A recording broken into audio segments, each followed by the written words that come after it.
పరమహంసలైనటువంటి రామకృష్ణ పరమహంస కానీ ఇతర యోగులు కానీ హంసలాగా జీవించేవాళ్ళు.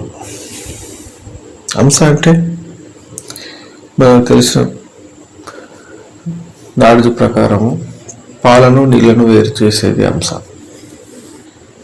యోగుల విషయంలో పరమహంస అంటే అజప మంత్రం అంటే గురువు ఇచ్చినటువంటి దీక్షను ఏదైతే మంత్రం ఉందో దాన్ని బహిర్గత శ్వాసపరంగా కాకుండా అంతర్గత శ్వాసపరంగా నడిపిస్తూ సుషుమ్నా ద్వారం గుండా బ్రహ్మరంధ్రంలో నిరంతరము తన ప్రాణాన్ని నిలబెట్టేవాడే పరమహంస.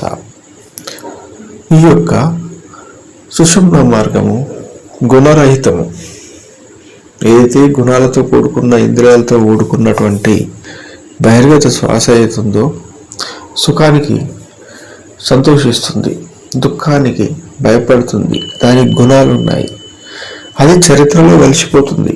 మనము ప్రతిరోజు యుగాల నుంచి మనం ఏదైతే ఇతరుల గురించి ఆలోచిస్తుంటామో, మన గురించి ప్లాన్ చేసుకుంటూ ఉంటామో, జీవితంలో మంచి ఫ్యూచర్ గురించి ఆలోచిస్తుంటాము, ఇదంతా ఒక చరిత్రలో మిగిలిపోతుంది. ఇది ఫాస్ట్గా జరిగిపోతుంది. ప్రతిదీ మనం చిన్నప్పుడు బాల్యము జరిగిపోయింది, ఇలా యవ్వనము జరిగిపోయింది, ముసలితనము జరిగిపోతుంది, మరణము జరిగిపోతుంది. ఏది ఆగదు, మంచి అయినా చెడైనా ఆగదు. మనదంతా చరిత్ర. ఈ చరిత్రలో వాళ్ళు ఇవ్వడం, కలిసిపోవడం పరమహంసలకు ఇష్టం ఉండదు. ఎందుకంటే నశించేదానికి వాళ్ళు ప్రిఫరెన్స్ ఇవ్వరు. వాళ్ళు నశించినటువంటి ఆ జపాలో సూక్ష్మ శరీరంలో బ్రహ్మరంధ్రం గుండా ప్రవహించే సుషుమ్నా నాడిలో మాత్రమే నిరంతరం ఉంటారు. వారికి భేదము తెలుసు, నశించేది నశించనిది వేరు చేస్తూ విషయాలను కానీ జీవిత శైలిని కానీ ప్రతి క్షణము వేరుగా చూస్తూ దాని దిక్కు వెళ్ళరు.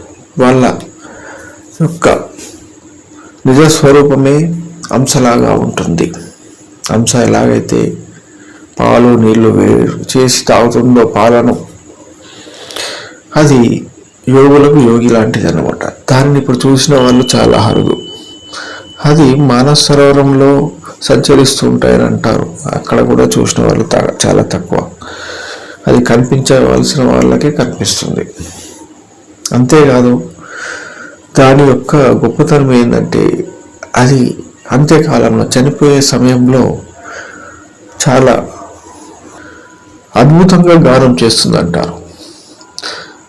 ఈ గ్రీక్ పురాణాల్లో గ్రీక్ యొక్క వాళ్ళ యొక్క పురాణాలు ఉన్నాయి, అందులో రాశారు. స్వాన్ సాంగ్ అంటారు, హంస యొక్క గీతాలని. చాలా ఆనందంగా చనిపోతుందట అది గానం చేసుకుంటూ. అలాంటి జీవితం జీవించాలి. చనిపోయేటప్పుడు తమ మాతృ స్థలానికి, తమ పుట్టింటికి వెళ్తున్నట్టు ఆనందంగా వెళ్తుంది. జీవులు కూడా అలాగే వెళ్ళడానికి ప్రయత్నం చేయాలి.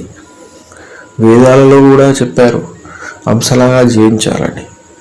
కాబట్టి మనము చరిత్రలో మిగిలిపోకూడదు.